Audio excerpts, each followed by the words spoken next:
हरियाणा की हर अपडेट के लिए बेल आइकन दबाएं और सब्सक्राइब करें STV हरियाणा न्यूज। नमस्कार, स्वागत है आपका। मैं हूं नंदिनी मिश्रा। आपके साथ बुलेटिन की शुरुआत करेंगे बड़ी खबर से। बड़ी खबर आपको बता दें, चंडीगढ़ से जहां बजट को लेकर मुख्यमंत्री करेंगे बैठक। आज होगी हरियाणा कैबिनेट की बैठक। मुख्यमंत्री की अध्यक्षता में बैठक होनी है। सुबह 11 बजे सचिवालय में हरियाणा कैबिनेट की बैठक होगी। हरियाणा बजट सत्र की तारीख होगी तय। किसानों समेत कई मुद्दों पर चर्चा होगी। कैबिनेट की मीटिंग में बजट सत्र की तारीख तय की जाएगी। प्रदेश का भी बजट सत्र शुरू होना है, इसे लेकर तारीखें तय की जाएंगी। आज की कैबिनेट की बैठक में कई मुद्दों पर मंथन होगा। 11 बजे मुख्यमंत्री मनोहर लाल की अध्यक्षता में कैबिनेट की बैठक होनी है। सुबह 11 बजे सचिवालय में बैठक होगी। हरियाणा के बजट सत्र की तारीखों को लेकर विचार विमर्श होगा। किसानों समेत कई मुद्दों पर चर्चा। और इस खबर पर हमारे साथ हमारे सहयोगी रवि कालीरमन जुड़ चुके हैं। सीधा उनका रुख करेंगे। रवि, आज 11 बजे कैबिनेट की बैठक होनी है। कौन कौन से अहम मसले रहेंगे कैबिनेट में जिन पर चर्चा होगी? जी बिल्कुल, देखिए 11 बजे हरियाणा सचिवालय में ये जो कैबिनेट की है ये मीटिंग होनी है।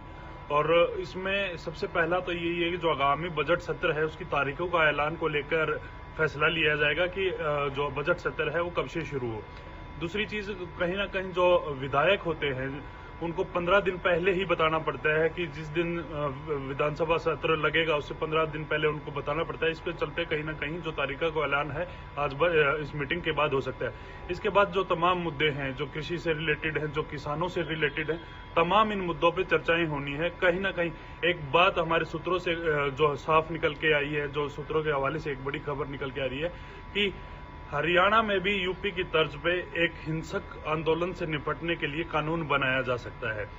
इस कानून में जितनी सरकारी और गैर सरकारी प्रॉपर्टियों का नुकसान होगा वो हिंसक आंदोलनकारियों से ही उसकी जो वसूली है वो की जाएगी। ये सबसे बड़ी इस मुद्दे पे आज बड़ी चर्चा हो सकती है। जी रवि, वही माना जा रहा है बजट सत्र की तारीखों का भी ऐलान हो सकता है आज। इसके अलावा किसान आंदोलन को लेकर जिस तरीके से बाहर के नेता महापंचायतें यहां पर कर रहे हैं, इसे लेकर भी कैबिनेट में डिस्कशन होगा। ऐसे कई मसले रहने वाले हैं यानी आज किसान आंदोलन से जुड़े हुए। जी बिल्कुल, देखिए तमाम जो सबसे बड़ा मसला है कि ये भी रहने वाला है कहीं ना कहीं जो कांग्रेस सरकार को घेरती थी अविश्वास प्रस्ताव के लिए, अविश्वास प्रस्ताव पे भी काफी चर्चाएं रहने वाली हैं। कैसे जो विपक्ष का जो है प्रस्ताव की जो बातें हैं उनको नकारा जाए, कैसे अपना बहुमत विधानसभा में साबित किया जाए, तमाम इन चीजों पे जो चर्चाएं हैं वो होनी है। इसके बाद अगर बात करें, क्योंकि आगामी बजट सत्र नजदीक ही है, उसमें क्या किन मुद्दों पर किन जो क्षेत्र में उसमें बजट की ज्यादा घोषणा की जाए। हालांकि माना यह जा रहा है कि केंद्र के बजट की तरह ही हरियाणा बजट में भी जो स्वास्थ्य है, स्वास्थ्य बजट पे ज्यादा जोर रहने की जो संभावनाएं जताई जा रही है। जी चलिए, शुक्रिया आपका रवि तमाम जानकारी के लिए। तो आज 11 बजे सचिवालय में मुख्यमंत्री की अध्यक्षता में कैबिनेट की बैठक होगी जिसमें बजट सत्र को लेकर भी विचार विमर्श होगा। इसके अलावा जिस तरीके से विपक्ष सरकार पर लगातार दबाव बनाने की कोशिश कर रहा है उस पर भी चर्चा की जाएगी।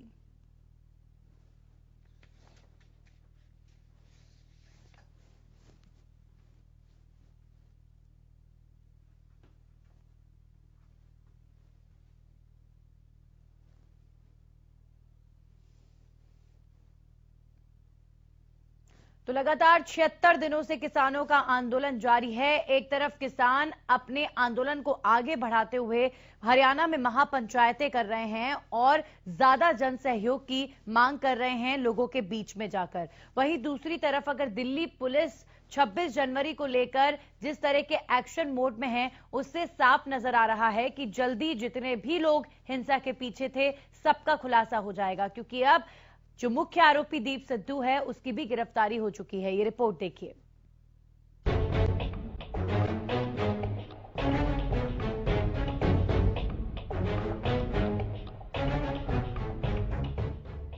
किसान आंदोलन को 76 दिन हो चुके हैं।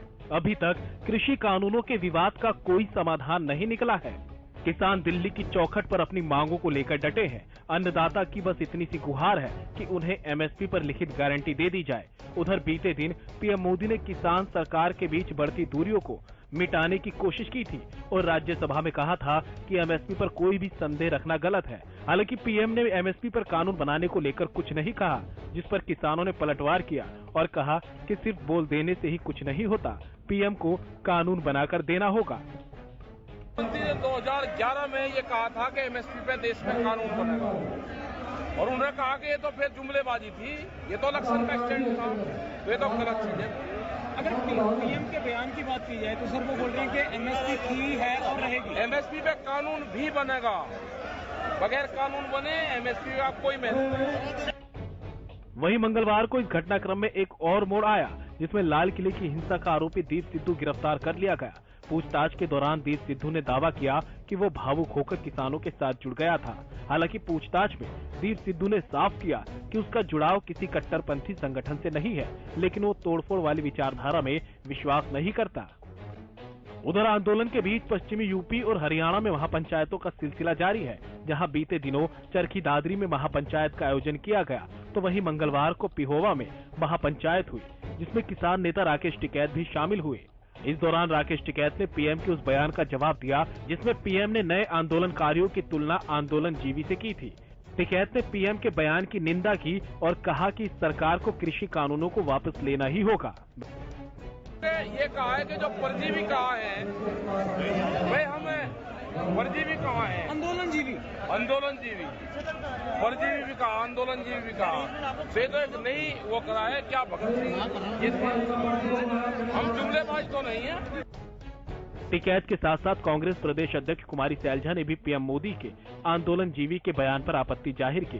सैलजा ने कहा कि हम पीएम से गंभीर बात की आशा रखते थे, लेकिन उन्होंने इसे आंदोलन को व्यंग करके पूरे देश को निराश किया है। प्रधानमंत्री जी ऐसे अपने तौर तरीके बोलने के बड़े धनी हैं, शब्दों का इस्तेमाल करने के, और उनकी हमने ये भी देखा है उनकी शैली व्यंग करने वाली। तो ये व्यंग में इतने सीरियस मुद्दे को, गंभीर मुद्दे को ऐसे व्यंग में जो उन्होंने लिया है, इससे थोड़ी निराशा होती। लगातार तेज हो रहे आंदोलन को लेकर किसानों ने नई रणनीति बनाई है। किसानों का कहना है कि अब वो नए फॉर्मूले के साथ धरना स्थल पर बैठेंगे, जिससे आंदोलन और परिवार दोनों पर असर नहीं पड़ेगा और आंदोलन में भीड़ भी जुटी रहेगी। इस नए फॉर्मूले में 50-50 ग्रामीणों को धरने पर भेजा जाएगा, जबकि पहले से धरने पर बैठे संबंधित गांवों के किसानों को वापस भेज दिया जाएगा। इसी तरह से ये रोटेशन प्रणाली लगातार चलती रहेगी। तरीके से हमारा सिस्टम खड़ा हो गया है कि उस तरीके से शायद इसमें फिर भी बहुत मजबूती बनी रहेगी, क्योंकि अब गाँव वालों ने खुद ब खुद सिस्टम ये खड़ा कर लिया है कि एक गांव से 20 लोग आएंगे, हफ्ता भर रहेंगे, अगले हफ्ते दूसरे 20 आएंगे, वो पहले वाले 20 चले जाएंगे। किसान आंदोलन के बीच सियासी नूरा कुश्ती भी खत्म होने का नाम नहीं ले रही। हरियाणा में सत्ता पक्ष और विपक्ष एक दूसरे पर हमलावर हैं। महापंचायतों का आयोजन और किसान नेताओं के हरियाणा दौरे पर बीजेपी ने प्रतिक्रिया दी। आंदोलन पर बोलते हुए सीएम मनोहर लाल ने कहा कि प्रधानमंत्री मोदी ने कृषि कानूनों को किसानों के हित में बताया है। उन्होंने कहा कि कुछ नेता किसानों के हित की बात नहीं कर रहे। राकेश टिकैत और गुरनाम सिंह चढ़ूनी किसानों के कंधे का इस्तेमाल कर अपना हित साधने में लगे हैं। प्रधानमंत्री जी ने जैसे कहा है कि तीनों कानून बहुत ही सोच समझ करके किसानों के हित के लिए बनाए गए हैं, लेकिन कुछ ऐसे फ्रस्ट्रेटेड नेता हैं जिनकी मंशा कुछ और है। वो किसानों के हित के लिए कोई बात नहीं कर रहे, बल्कि अपनी कुछ उनके स्वार्थ हैं, अपने कुछ हित साधने के लिए किसानों का कंधा वो उपयोग कर रहे हैं, और चाहे वो चढ़ूनी हो, चाहे वो राकेश टिकैत हो। सीएम के साथ साथ कृषि मंत्री जेपी दलाल ने भी इशारों में राकेश टिकैत पर निशाना साधा और कहा कि हरियाणा के लोग पश्चिमी यूपी के जाट नेताओं से सतर्क रहें। हरियाणा के मेरे भाइयों से, खासकर मैं अपनी मेरी बिरादरी वालों से मैं एक बात करना चाहता हूं, क्या हम इतने सक्षम नहीं हैं कि आपके यहाँ पर 50 लाख की, 70 लाख की, 80 लाख की आबादी है कि एक अच्छा सा नेता अपने अंदर से चुन लें? उत्तर प्रदेश से लाने की जरूरत पड़ती है क्या? इस बारे में हमें विचार करने की जरूरत है। बहरहाल वाद विवाद का दौर तो चलता रहेगा, राजनीतिक उठापटक भी जारी रहेगी। बस सवाल यही बना हुआ है कि इस विवाद का समाधान कैसे और कब निकलेगा, क्योंकि कोई भी पक्ष जरा भी झुकने को तैयार नहीं। ऐसे में जवाब की तलाश में हर कोई है कि क्यों सरकार की ऐसी मजबूरी है कि वो इन कानूनों को रद्द नहीं कर सकती। सवाल ये भी है कि दिल्ली हिंसा क्या एक महज आकस्मिक घटना थी या इसके पीछे भी कोई साजिश थी, जिसके जवाब दीप सिद्धू की गिरफ्तारी के बाद सामने आ सकते हैं। Bureau report, Haryana news. तो किसान आंदोलन को लेकर तमाम जिलों में क्या क्या हलचल है वो हमारे सहयोगी हमारे साथ जुड़ेंगे, जरूर हमें बताएंगे। अभी हम रुक कर लेते हैं झज्जर से, हमारे सहयोगी रमाकांत हमारे साथ जुड़े हैं। रमाकांत, अगर बात करें ढासा बॉर्डर की, किस तरह की हलचल वहां पर देखी जा रही है किसान आंदोलन को लेकर? ढासा बॉर्डर की मैं बता दूं तो लगातार यहां पर किसान गांव से निकल कर आ रहे हैं। लगातार जो यहां पर ढासा बॉर्डर के जो मेन नेता थे वो गांव-गांव जाकर लोगों को समझाने का काम कर रहे हैं कि ये किसान आंदोलन नहीं है, ये जन आंदोलन है। मैं आपको बता दूं कि एक चीज और जोड़ दी गई है, यहां पर किसान और मजदूर लोगों को भी निकाला गया है, चाहे वो ट्रक यूनियन हो, ट्रैक्टर यूनियन हो, या फिर कहीं ना कहीं जो ये 3 व्हीलर या ऑटो वाले हैं वो भी कहीं ना कहीं बढ़ चढ़कर वो साथ ले रहे हैं। साथ ही जो दलित समाज है वो ज्यादा से ज्यादा ढासा बॉर्डर पहुंच रहा है, उनको भी कहीं ना कहीं ये फुटेज देने का काम कर रहे हैं कि ये आप लोगों के लिए भी आंदोलन है। जो चीजें आप लोगों को 2 रुपए किलो अनाज मिल रहा है, ये प्राइवेट हाथों में चला जाएगा तो यही अनाज 30 से 40 रुपए किलो आपको मिलेंगे। इस तरह के ये लोग उन लोगों को बताने का काम कर रहे हैं। विनोद गुलिया लगातार गाँव में जा रहे हैं, दीपक धनखड़ हैं या डंपी पहलवान है, गाँव जाकर नुक्कड़ सभाएं करते हैं, लोगों को जगाने का काम कर रहे हैं, लोगों को बताते हैं कि ये आप लोगों के हक की लड़ाई हम लोग लड़ रहे हैं। पिछले 75 दिन से अगर हम वहां पर लड़ रहे हैं तो आप लोगों के लिए ये, और वहां कहीं ना कहीं वो असर देखने को भी मिला और ज्यादा से ज्यादा लोग ढासा बॉर्डर की तरफ कूच कर रहे हैं। आपको मैं एक चीज और बता दूं कि गढ़ी किलोई सांपला जो सर छोटू राम धाम है, 16 फरवरी को भव्य आयोजन कराया जाएगा, डंपी पहलवान के द्वारा यह आयोजन कराया जाएगा। यहाँ पर जो भी देश भर के जितने भी किसान नेता है उनको न्योता दिया गया है। ये गैर राजनीतिक मंच रहने वाला है, जिसमें गुरुनाम सिंह चड़ूनी हो या राकेश टिकैत हो या अन्य जो किसान नेता है उनको ही यहाँ पर बुलाया गया है। और यहाँ पर साफ तौर पर कह दिया कि कोई भी व्यक्ति राजनीतिक दल से जो भी जुड़ा होगा उसको यहाँ पर चढ़ने या बुलाया नहीं जाएगा। जी बिल्कुल। तो अब इस तरीके से आंदोलन आगे तो बढ़ रहा है, लेकिन यहाँ पर जब 76 दिनों से किसान अपने घर परिवार को छोड़कर बैठे हैं तो गुरनाम सिंह चड़ूनी ने एक स्ट्रैटेजी की घोषणा की है, जिसके तहत कुछ किसान जो हैं अपने घर भी जा सकेंगे और हर गांव से कुछ संख्या में किसानों का आना जाना लगा रहेगा। यानी अब शिफ्ट्स बटी हैं किसानों की कि कुछ किसान आएंगे और वो रुकेंगे, फिर वो अपने घर जाएंगे तो उसी गांव के कोई और लोग आएंगे। तो अब कहीं ना कहीं क्या किसान भी यहाँ पर बैठे बैठे परेशान हो रहे हैं कि अब इतने दिन हो गए हैं, घर जाना जरूरी है? इस तरह की किसी तरह की खबर इन तमाम बॉर्डर से आई हो कि किसान अब अपने घर जाना चाहते हैं, इसीलिए ये फैसला लिया गया है? मैं अगर प्रॉपर ढांसा बॉर्डर की बात करूं तो यहां से ऐसे कोई भी नहीं देखने को मिला। हमने कल कई बुजुर्गों से बात की कि वो लगातार ये कह रहे हैं कि आप लोग घर चले जाएं। कुछ लोग आते बोला हमें कोई परेशानी नहीं है, घर पे भी हमें जाके लेटना है या घर पे भी जाके हमें बैठना है। यहाँ पर सारी चीजों का बंदोबस्त यहाँ पर कराया गया है। हमें रहने की सुविधा है, खाने की सुविधा है, साथ ही जो हीटर की व्यवस्था है या रजाई गद्दों की सुविधा है। तो घर जाकर हम क्या करेंगे? बल्कि बच्चे जो हैं, जो युवा हैं, वो अपने गाँव में या अपने जो काम है वो करें। हम बुजुर्ग हैं, यहाँ बैठे रहेंगे और चाहे हमें 6 साल बैठना पड़े, 2 साल बैठना पड़े, वो हम लगातार बैठे हैं। साफ तौर पर उन्होंने कह दिया हम यहां से तब तक नहीं जाएंगे जब तक इन काले कानूनों को वापस नहीं लिया जाता। चलिए, शुक्रिया आपका रमाकांत तमाम जानकारी के लिए। हमारे सहयोगी लाजपत भी हमारे साथ जुड़ गए हैं, लाजपत का रुख करेंगे। लाजपत, अगर बात करें सिंघू बॉर्डर की, सोनीपत की, किस तरह की हलचल इन दिनों किसान आंदोलन में देखी जा रही है?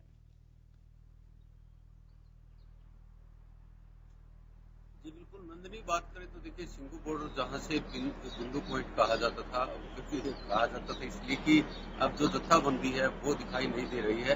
तो लगता है कि आज कहीं ना कहीं, जैसे गुरनाम चड़ूनी ने कहा है कि आज बैठक होने वाली है और बैठक में अहम फैसले लेने वाले हैं। क्योंकि लगातार बात करें तो देखिए नंदनी, यहाँ पर जो सिंघू बॉर्डर जो दिल्ली की दहलीज पर किसान बैठे हुए हैं वो कहीं ना कहीं जो है हर रोज आना जाना लगा रहता है। और उससे बात करें तो आसपास के एरिया की भी, व्यापार की भी बात कर लेते हैं, मध्यम परिवार की भी बात कर लेते हैं। मध्यम परिवार लगातार पलायन करते हुए नजर आ रहे हैं।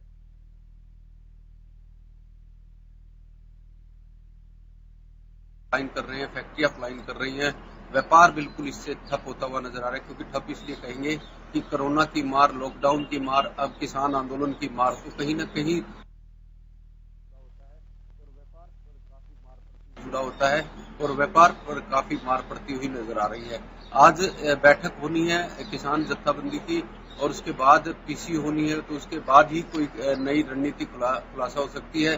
जैसे गुरनाम चढ़ूनी ने कहा है कि हर रोज जो किसान है वो अपने घर जा सकते हैं, आ सकते हैं, जो दूर के किसान है वो।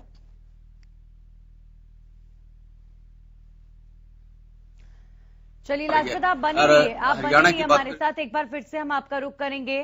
तो लगातार किसान आंदोलन को लेकर एक तरफ किसान भी अपने आंदोलन को कैसे और ज्यादा स्ट्रांग करें इसकी रणनीति बना रहे हैं, वहीं दूसरी तरफ सरकार की तरफ से भी कवायद की जा रही है कि किस तरीके से किसानों को मनाएं। लेकिन अभी राज्यसभा में जिस तरीके से प्रधानमंत्री ने आंदोलन को लेकर टिप्पणी की, उससे किसानों में काफी नाराजगी नजर आ रही है।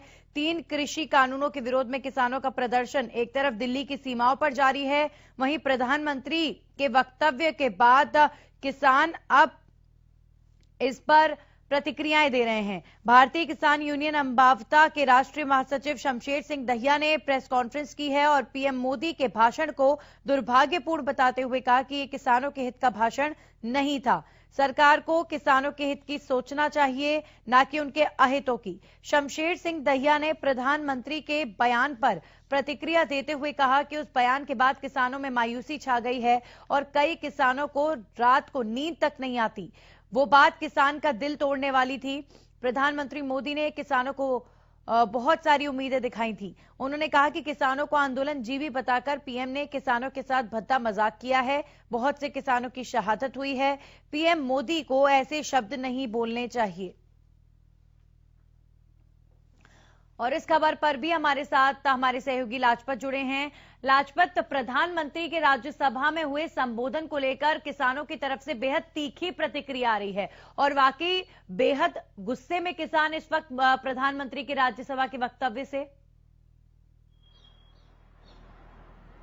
जी बिल्कुल, देखिए हमने किसानों से बातचीत की है। किसानों ने भी साफ कहा है कि एमएसपी थी और एमएसपी है और रहेगी तो लिखित रूप में दें और इस पर कानून बनाएं।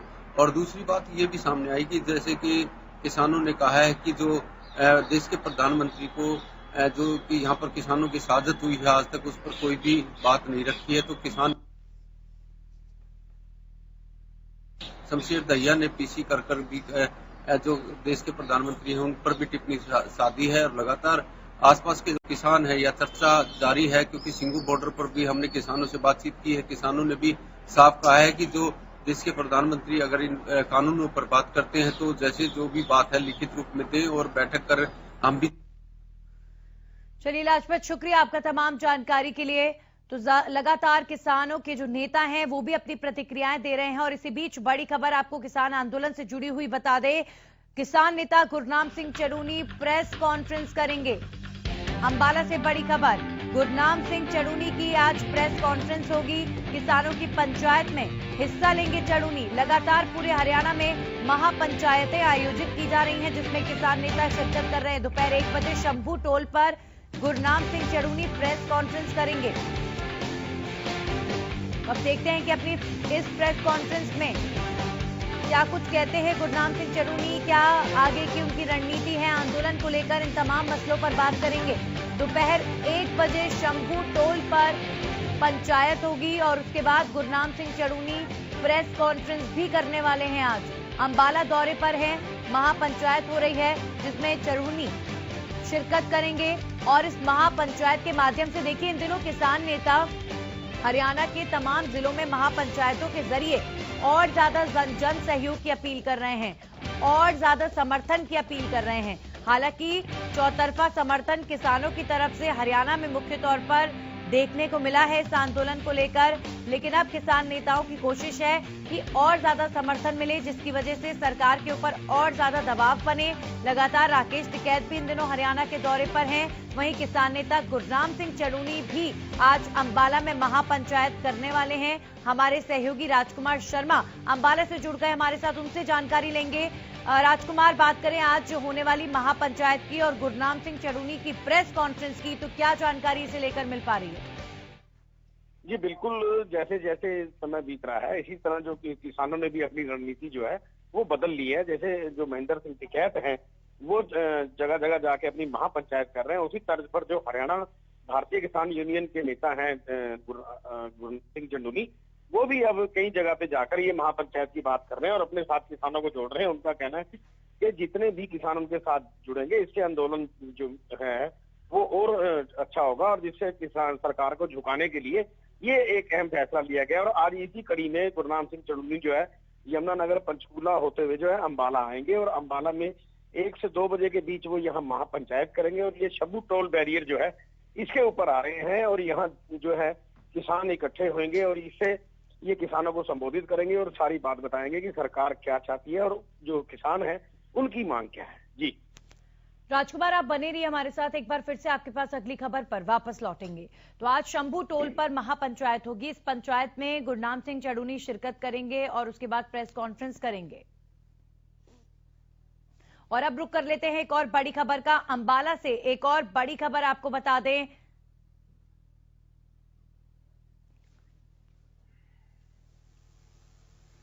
डीआईजी अशोक कुमार को गृह मंत्री अनिल विज के भाई से बदतमीजी करना भारी पड़ गया है। मामले में संज्ञान लेते हुए सरकार ने अशोक कुमार को सस्पेंड कर दिया है। वहीं कोर्ट ने अशोक कुमार की गिरफ्तारी पर 16 फरवरी तक अंतरिम रोक लगा दी है। कोर्ट ने अशोक कुमार को जांच में शामिल होने के आदेश दिए हैं। आपको बता दें कि एक समारोह में डीआईजी अशोक कुमार ने अनिल विज के भाई कपिल विज के साथ बदतमीजी की थी।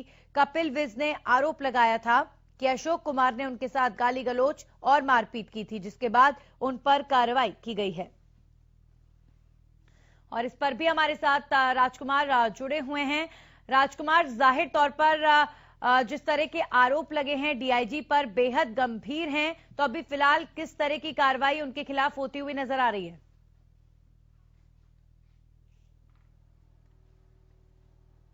राजकुमार, आप तक मेरी आवाज पहुंच पा रही है? हेलो जी जी, किस तरह की कार्रवाई होती? जी जी बोलिए। बहुत अहम मामला है क्योंकि एक आईपीएस अधिकारी को अपने ही जिले में एक थाने में शामिल तफ्तीश होना पड़ेगा क्योंकि उन्होंने हरियाणा के गृह मंत्री अनिल विज के भाई से बदतमीजी की थी और उसके बाद उन्हें जान से मारने की धमकी दी थी, जिस पर यहाँ अम्बाला कैंट सदर थाना में उनके खिलाफ मामला दर्ज किया गया था। और उसके बाद जो है कल हालांकि अदालत ने उन्हें राहत देते हुए 16 फरवरी तक के लिए जो गिरफ्तारी पर रोक लगा दी है, लेकिन साथ ही सरकारी वकील का ये कहना है कि उनसे जो है अब उनकी सर्विस रिवाल्वर कवर करनी है क्योंकि उन्होंने अनिल विज के भाई को जान से मारने की धमकी दी है। इसलिए जो है लिहाजा उनको शामिल तफ्तीश किया जाना चाहिए और जिस पर 3 दिनों के भीतर जो है डीआईजी अशोक कुमार को यहाँ शामिल तफ्तीश होना पड़ेगा। और इससे पूर्व भी हम आपको बता दें कि अशोक कुमार जो है ये पंचकूला के एक मामले में पहले भी सस्पेंड हो चुके हैं। जी चलिए, बहुत बहुत शुक्रिया तमाम जानकारी के लिए।